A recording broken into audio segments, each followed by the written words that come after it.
Whenever you put college students and drinking in the same sentence, you're going to come with lots of types of issues involved. Always has been, probably always will be. But the thing that is probably very positive to talk about is that, college students are much more responsible in their drinking than what a lot of people give college students credit for.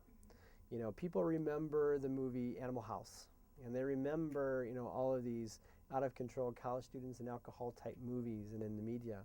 And unfortunately, as it is, that's the mindset that people get of college students and their drinking behaviors. A lot of new freshmen come to college with those kinds of perspectives that this is what college is all about. Well, to their chagrin, I suppose, to our relief, is that all of those kinds of media outlets and those movies and such are really myths. That's very mythical. College drinking like that isn't as wild and crazy as what is portrayed perhaps on television. And that's very nice. That's a good thing to talk about. Yes, there are probably areas and statistics that point to college students abusing alcohol, and that is true. And there are lots of statistics that show that. But there are just as many statistics that show that college students, perhaps their consumption is higher, has maybe increased over the years. The level, though, of binge drinking has actually decreased. I know that is true in our instance at our university.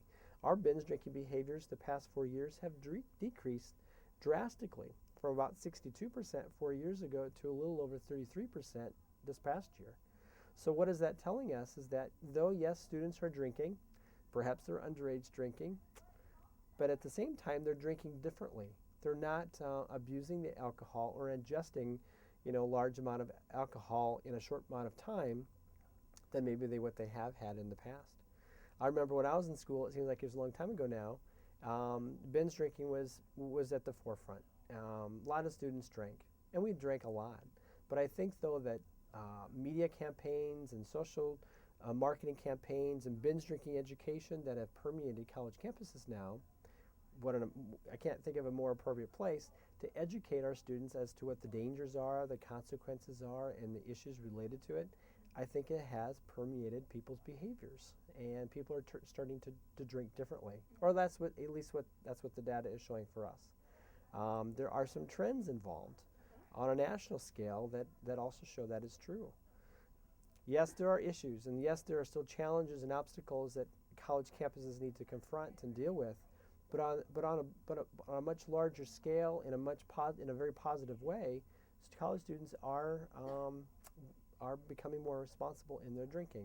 So that's a very positive thing to say. Yeah. Well, I think the challenges are the consequences, and I think obviously there are health consequences. We have to be very mindful of our health, the incidence of how it subjects people's depression even worse. Alcohol is a depressant. Someone who is already dealing with some depression or wrestling with some depression type of symptoms, alcohol just compounds that great. So there are health ramifications of that. Alcohol has a lot of calories in it. So, when one needs to, trying to be fit and healthy, alcohol doesn't help that whatsoever. So some health issues is there. So there's a number of health ramifications of our drinking, obviously. There can be academic consequences. Studies show that people that are problematic drinkers, they don't do so well in their academic studies. So there are academic consequences. There can be social consequences. People that abuse alcohol and subject themselves to some poor decision making can have some relationship changes and some drastic types of consequences relationally.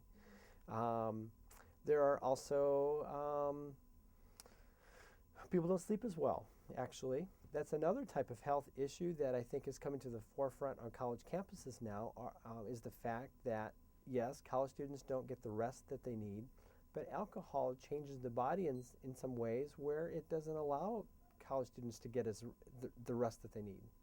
So that's another health issue, but it also interferes with the sleep issue that is becoming much more of an aspect of college life. So those are those kinds of aspects that are totally associated with consequences of our decision making. students, particularly younger students, underclassmen, their whole wrestling with this whole new chapter in their lives, and the whole independence gained now being in college, and a very normal associated type behavior is I can drink, or I can drink anytime I want to. I can drink as much as I want to, and so younger students primarily are wrestling with what that means. So consumption might be higher. In fact, the binge drinking target would be those underclassmen.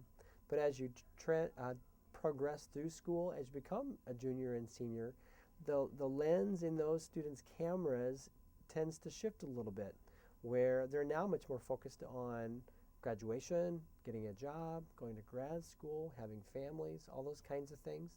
So that party climate, that binge drinking climate, has been reduced. So yes, the consumption on many students' behalf has increased, but the way that they're drinking, I think, is also changing. They might be having a couple beers watching the ball game, but they're not necessarily getting out of control and drinking those beers in a very short amount of time, which is very responsible. They're minimizing or I guess minimizing the consequences associated with it. They're practicing some low self-harm type of practices, so that's very good. It's not the beer bong type of activities that are consistently going on the college campus. So that's responsible. Maybe it's having that glass of wine with dinner. Again, it's being responsible when you're consuming with that. I guess on another spectrum is the whole thought, though, that these students that are underage that are consuming, and that is probably what's capitalizing so much time right now, is dealing with, the underage drinking population. We can't, to be in accordance with law, we can't let underagers drink.